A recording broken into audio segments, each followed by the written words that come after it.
Com o IFIX dando sinais de melhoria, voltando a valorizar, as emissões parecem que estão voltando também. E um dos fundos híbridos mais populares, mais conhecidos, o ALZR, acabou de iniciar a sua e eu separei todos os detalhes aqui sobre essa emissão para você ficar totalmente por dentro dos períodos, dos motivos da emissão, dos valores e tudo que você precisa saber para caso você quiser participar dessa emissão. Então fica até o final do vídeo porque é bastante informação.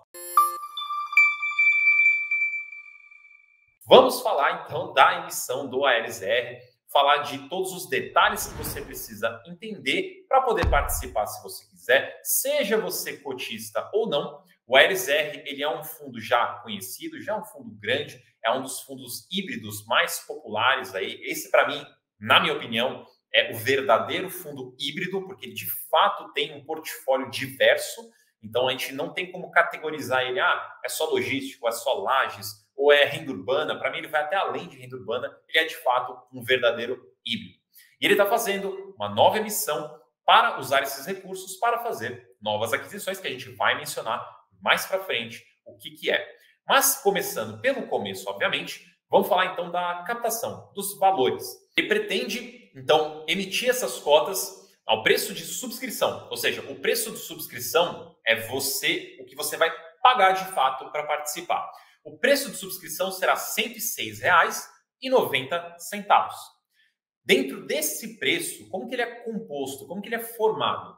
O valor de emissão, que seria o valor da cota apenas, que é o que de fato entra no caixa do fundo, é de R$ 105,90, mais R$ 1 de taxa, que a taxa é basicamente para custear a oferta, que equivale a menos de 1% do valor da oferta. Então, somado os dois, dá R$ 106,90. Quem quiser participar deverá pagar R$ 106,90 por cota que quiser subscrever. O montante mínimo para que a oferta não seja cancelada é de praticamente R$ 1 milhão. O montante inicial, que é basicamente o objetivo, é o quanto que o fundo pretende ou gostaria de captar, é ali em quase R$ 250 milhões. Mas, caso tenha uma demanda superior a esse valor, ele pode emitir um lote adicional de cotas de um pouco mais de R$ 62 milhões. E se você somar o montante inicial mais o lote adicional, a captação máxima dessa emissão é de R$ 311 milhões. Passando aqui, eu fiz aqui esse slide inédito aqui, que eu nunca tinha feito para falar de emissões, porque muita gente me pergunta isso. Quantas cotas eu preciso ter para poder participar? O que eu preciso, ou quantas cotas eu preciso me comprometer a comprar para poder participar? Então, são duas respostas.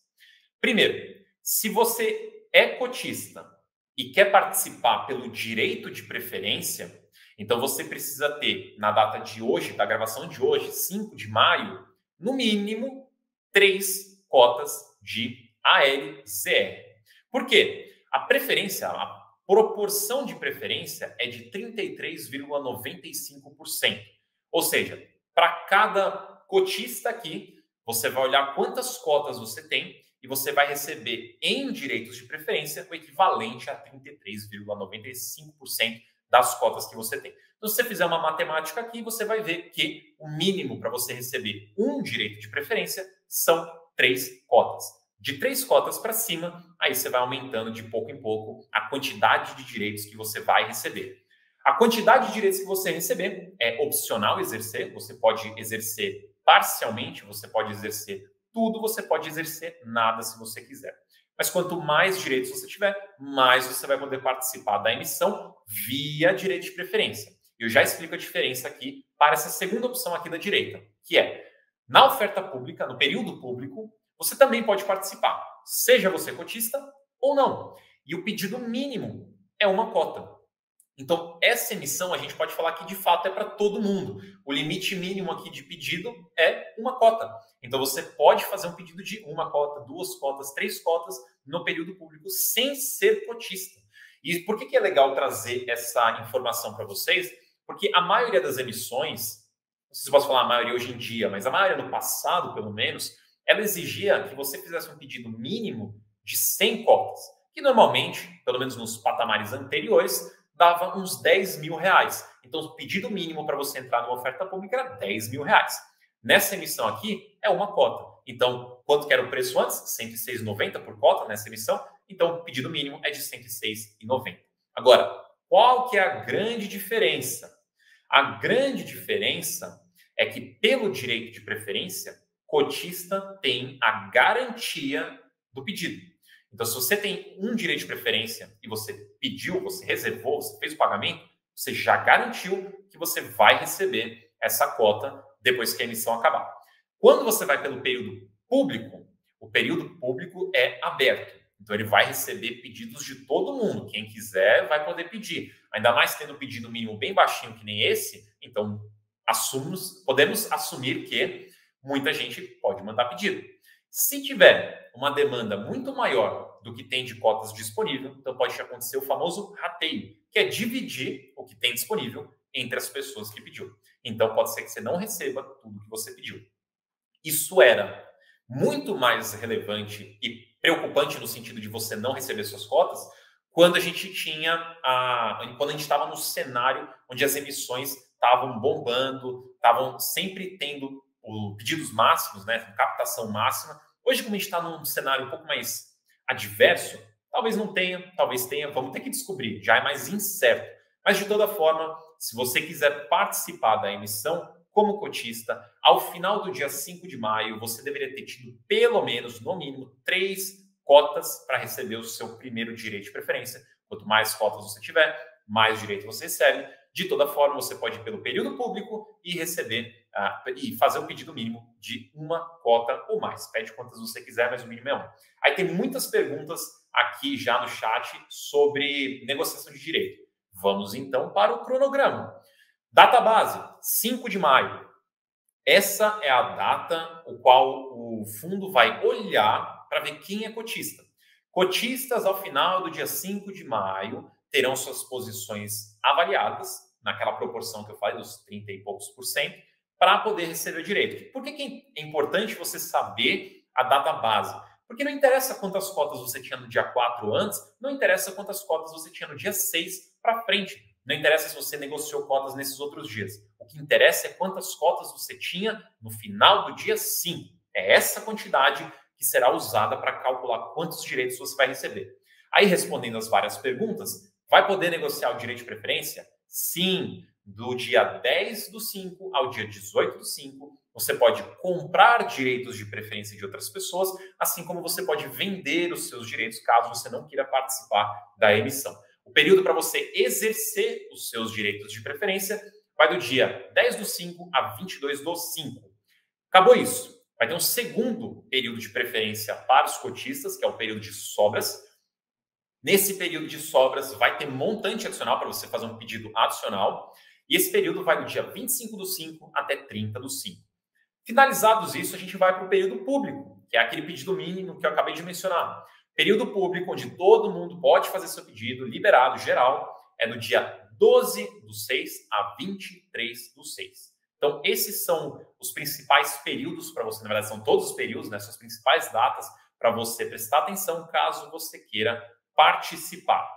E o que vai ser feito com o dinheiro? Vou até vir aqui para baixo para tentar ficar melhor. Essa imagem aqui eu tirei do próprio prospecto da emissão, só que a imagem no documento já estava meio embaçada, então, obviamente, aqui no slide fica um pouco embaçado também. Não é culpa minha, peço desculpas, mas não é culpa minha.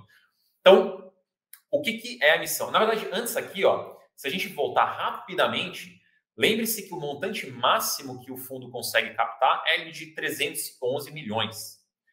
Mas, se a gente vier aqui na destinação dos recursos, o famoso pipeline, temos 5 imóveis-alvo, ou 5 imóveis que o fundo pode vir a comprar.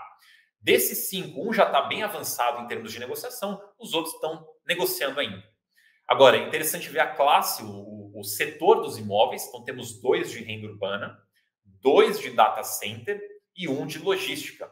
Todos em São Paulo. Aqui tem o faturamento do inquilino, prazo de locação de mais de 10 anos em todos os casos, né? 10 ou mais anos. E o cap rate, que é sempre interessante a gente saber, cap rate basicamente é a taxa de retorno que o fundo vai ter ao investir nesses imóveis, gira ali entre 9% e 11%, dependendo do imóvel e dependendo das condições finais ali da compra.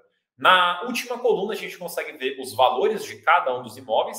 A gente consegue notar que esse imóvel de logística é o maior, é o mais representativo dos 5.